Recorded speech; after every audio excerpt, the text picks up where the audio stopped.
untuk mendekati Tuhan atau Allah, jalannya adalah lewat naiknya gelombang kesadaranmu atau mi'raj. Maka yang gak ngerti teknik mi'raj atau tidak bisa, apalagi itu jelas gak mungkin rohnya bisa pulang ke hadirat Allah Ta'ala.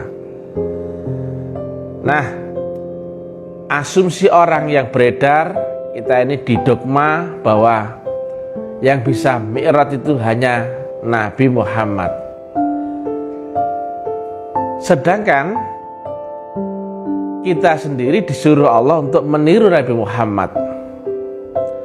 Bagaimana kalau kita meniru Nabi Muhammad yang diklaim bahwa Nabi Muhammad itu yang mi'rajnya itu tidak bisa ditiru oleh umat? Itu kan kontradiktif. Kita disuruh meniru tapi nggak bisa ditiru, itu kan kontradiktif. Kalau kau nggak bisa menerangkan teknik mi'raj, rukun syarat mi'raj, cukup diam dengan ketidaktahuanmu. Jangan kau tularkan kepada umat.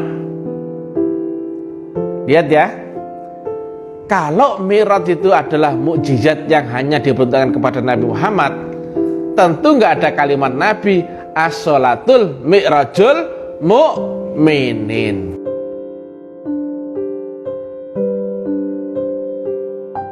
Mukminin itu orang satu apa orang banyak? Orang banyak.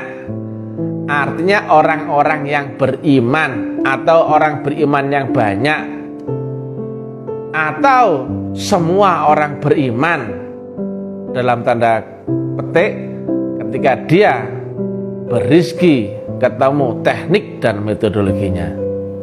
Jadi mi'raj itu tidak hanya mukjizat kepada Nabi Muhammad.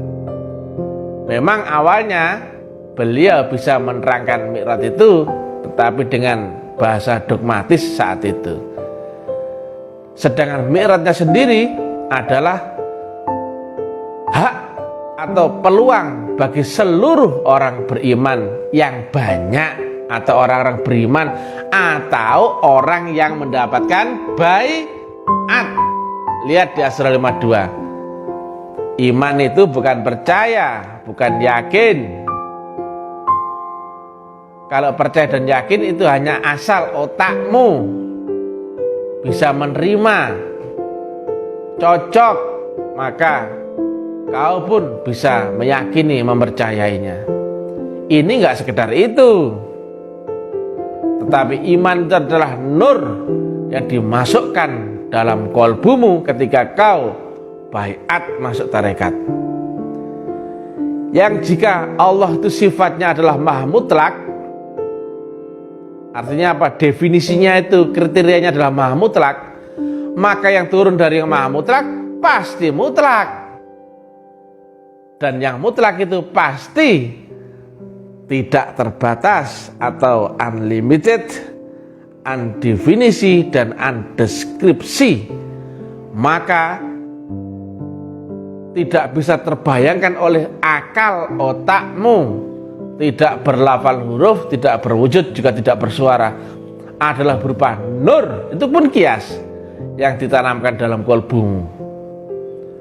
Kitab yang turun dari Allah Ta'ala, firman itu tidak mungkin berlafal huruf, tapi berupa nur. Rizki yang turun dari Allah Ta'ala juga bukan berupa uang, bukan berupa tukang sulap itu yang undang-undang uang gaib, bukan. Tapi rizki pun berupa nur. Apa saja yang turun dari Allah Ta'ala mesti berupa nur. Rasulullah pun berupa nur. Petunjuk pun berupa nur. Iman pun berupa nur. Buraq pun berupa nur. Semua yang turun dari Allah Ta'ala, all incomplete, adalah berupa nur. Yang manusia nggak mungkin bisa membaca nur itu kecuali lewat adaptasi khusus, yaitu engkau mesti mendapatkan nur baru bisa membaca nur yang turun dari Allah Ta'ala.